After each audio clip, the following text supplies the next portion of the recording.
trazendo aqui dentro do plantão policial a participação do Dr. Jonas Monteiro, ele que é promotor de justiça, e o Ministério Público ajuizou a ação de exclusão de herdeiro contra um jovem que mandou matar o seu próprio pai. Dr. Jonas. Nós, pelo Ministério Público aqui de Atuante, a comarca de Patinga, diante de um fato gravíssimo ocorrido aqui em 2018, nós promovemos a ação penal em face de várias pessoas que imputamos que participaram da morte da vítima, do seu Evenilson, dentre eles um mandante que foi o próprio um filho do seu Evenilson, e nós promovemos essa ação penal com um primeiro julgamento já de parte do acusado com êxito, que nós obtivemos a condenação do principal responsável, do mandante do homicídio do seu Evenilson. Esse homicídio motivado por desavenças e pelo interesse financeiro na herança e no seguro do seu Evenilson. Então o Tribunal do Júri de Patinga confirmou essa condenação e condenou o acusado a cumprir 20 anos de reclusão, a pena que é prevista em lei por conta desse fato. Só que não apenas isso, verificamos que em pesquisas que já havia sido feito rapidamente, por sinal, um inventário do seu Evenilson, tão logo ele faleceu, e já haviam sido repartidos esses bens entre a esposa, na época, e os dois filhos, entre eles o próprio Mateus, ou seja, a pessoa que era o mandante da morte do pai estava sendo beneficiada no inventário pela morte desse genitor dela, ou seja, benefício financeiro com a morte da vítima, E já tínhamos garantido a responsabilização penal dele, Mas entendemos que era necessário também, como medida de justiça, impedir que esse responsável pela morte do pai, ele usufruísse do patrimônio, deixado pela vítima, apenas por esse genitor dele que foi brutalmente executado. Então, o direito civil, existe um instituto chamado Instituto da Indignidade.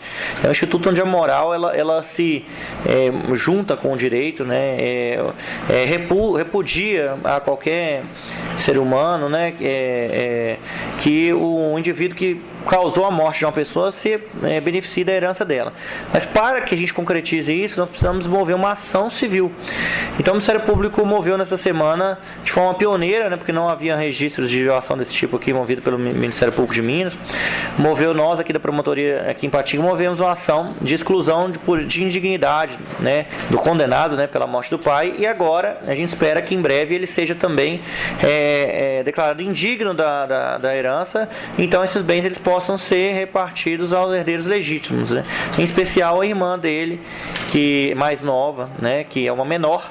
Então a legitimidade do Ministério Público ela vem da presença de uma menor, como beneficiário, mas também pelo próprio interesse público de que aquele que causou a morte de alguém não se beneficie daqueles bens, Essa previsão está expressa agora, já lá no Código Civil, ali no artigo 1815 seguinte, inciso 1, e ela é decorrente também daquela repercussão daquele caso da Susanne Richthofen, Então, naquele caso, como havia nesses casos é complicado, porque os irmãos, assim, às vezes eles têm uma dificuldade de estar... de ter essa responsabilidade de mover uma ação contra outro irmão, Então, para que não fique na responsabilidade de algum familiar, o Ministério Público também tem essa legitimidade. Agora ela está reconhecida por lei, desde 2017. Então, com fulcro na lei, com fulcro na Constituição, com fulcro na defesa do adolescente, numa medida de justiça, o Ministério Público move essa ação para que ele seja agora, já que ele vai responder penalmente, isso já está assegurado pelo Tribunal do Júri de Patinga, mas que agora ele também seja excluído da herança, para que o que ele objetivou com o plano de matar o pai não se concretize, ele seja punido e ele fique afastado dos bens do pai dele para todo sempre, ele não possa usufruir desses bens por uma medida de justiça, com uma medida de também uma memória à vítima do senhor Evenilson. Agora, doutor Jonas, e se porventura tiver mais alguém envolvido aí e que ainda o Ministério Público não tenha conhecimento e essa pessoa esteja sendo beneficiada? Positivo, Jota. Bom, é importante frisar que o julgamento se deu apenas em relação aos primeiros acusados. As investigações, né, criminais em relação a esse fato, elas prosseguem. A participação de outras pessoas, ela pode ser vislumbrada, né, pode ser buscada em investigação criminal. Alguém que tiver uma informação relacionada a esse crime pode prestar essas informações, especialmente perante a Delegacia de Homicídio de Ipatinga, conduzida atualmente, muito bem conduzida pelo Dr. Marcelo Marino, investigadores lá atuantes também. Pode levar informações até lá, para que a gente possa, talvez, apurar a participação de mais pessoas neste crime grave, certo? Então, as investigações em relação a esse fato não estão encerradas, enquanto isso ainda em andamento perante a Polícia Civil de Ipatinga.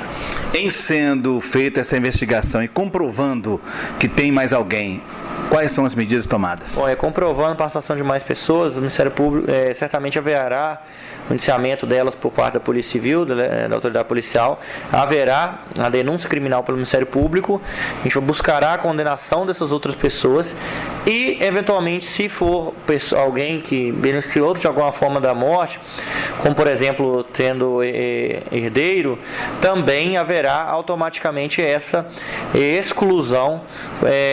O Ministério Público também, assim como está fazendo com esse primeiro acusado, promoverá a exclusão dessa pessoa de inventário, não só neste caso, em todos, a partir de agora, em que for envolvido algum familiar, nós buscaremos não só a condenação, como a exclusão imediata da herança, para evitar qualquer possibilidade de que alguém possa se beneficiar, né, de um homicídio financeiramente, herdando bens com uma morte alheia, né, como mencionamos no júri, que seria beneficiar com o bem manchado pelo sangue. E para evitar essa injustiça, o Ministério Público vai tomar todas as medidas para garantir que isso não aconteça. É a primeira vez que o Ministério Público oficializa esse tipo de trabalho e, evidentemente, que isso aí deve ter sido fruto do critério que o senhor faz, até porque foi o senhor que começou todo esse processo aí. Nós fizemos a pesquisa e não vislumbramos no registro, né, do órgão aqui de assessoramento do Ministério Público a ação desse tipo anterior promovida pelo Ministério Público. Um instituto assim, o instituto não é novo, mas a legitimidade do MP, não é reconhecimento legal, não faz muitos anos. Então, nós, de fato, é a primeira ação que nós temos notícia desse tipo, porque antigamente isso ficava a cargo do familiar, e muitas vezes o familiar não tem conhecimento ou tem constrangimento de mover essa ação, e nós entendemos que isso é um interesse público, é um interesse da sociedade, que não depende de que a gente chama de indisponível, não depende de um familiar mover. Nós não estamos buscando interesses meramente patrimoniais, no interesse público de que alguém que foi, no caso aqui, condenado, né, por um crime de homicídio, não possa se beneficiar com essa morte, ainda que ele seja condenado. Se ele se beneficiasse financeiramente, a gente teria aos olhos da sociedade uma sensação de grande injustiça. Então, para que a justiça, digamos, seja feita de modo completo, nós faremos esse procedimento a partir de agora em todos os casos, e também instamos isso como sugestão a que seja feito no estado inteiro, né, essa iniciativa, e assim esperamos que isso possa ocorrer a partir de agora. De acordo com o que o senhor está dizendo, e tudo parece que é pioneiro nessa situação. Pioneiro nesse tipo de ação. Felizmente, estamos obtendo aqui grandes conquistas para a sociedade, graças a Deus, com a maior pena da história do TJ ali em Açucena, com a maior pena recente no júri em Ipatinga, no caso de feminicídio, e agora com essa ação, que nada mais é do que promover uma justiça de forma mais integral, né? Digamos que não fazer apenas metade do trabalho, fazer o trabalho inteiro. E a gente espera que o Ministério Público agora, com esses meios, né, de agir, tendo mais condições, ele possa cada vez mais entregar um trabalho para a sociedade e desestimular as pessoas que pensarem em cometer atos desse tipo. A resposta vai ser dura e vai ser imediata por parte da polícia e do Ministério Público. Essa ação do Ministério Público acaba retirando das costas dos familiares, dos envolvidos, uma cruz e uma situação de constrangimento futura? Perfeitamente. Até o que a gente observa é que o familiar muitas vezes não tem ou meios ou informação, ou mesmo se constrangido, porque diante de alguém que já cometeu um crime tão grave, há um constrangimento em mover uma ação desse tipo. Então não podemos deixar nas mãos, imagine de uma menor ou de uma jovem, de um jovem, essa responsabilidade. Essa é uma responsabilidade que o Ministério Público, pelo promotor de justiça, deve assumir para garantir que a justiça seja feita, com toda a estrutura do Ministério Público. E essa responsabilidade nós vamos puxar para nós e vamos garantir que isso seja cumprido aqui na nossa região. Então, eu acredito que a sociedade fica satisfeita com esse tipo de atuação do Ministério Público e nós vamos procurar fazer ela sempre que seja necessário, sempre que esteja presente os pressupostos da lei. Ok, doutor Jonas Monteiro, promotor de justiça, muito obrigado. Estamos à disposição aqui no Ministério Público, na minha promotoria no Cariru, mas também temos as promotorias lá do Criminais do Centro e a promotoria de controle externo e homicídios do Centro, ali do lado do Banco Mercantil. Então, o Ministério Público está à disposição da sociedade para cumprir o seu papel, para procurar fazer a justiça, para apurar os crimes, para que os maus feitos sejam reprimidos e não repetidos. Ok, promotor de justiça, Dr. Jonas Monteiro, no oferecimento de Fábrica de Sorvete Nevasca, Glicínia 253, no bairro Bom Jardim, e Gildomar Baterias, na JK 880, no bairro Jardim Panorama. Sem tropeço, seu nome e endereço, repórter J. Passos.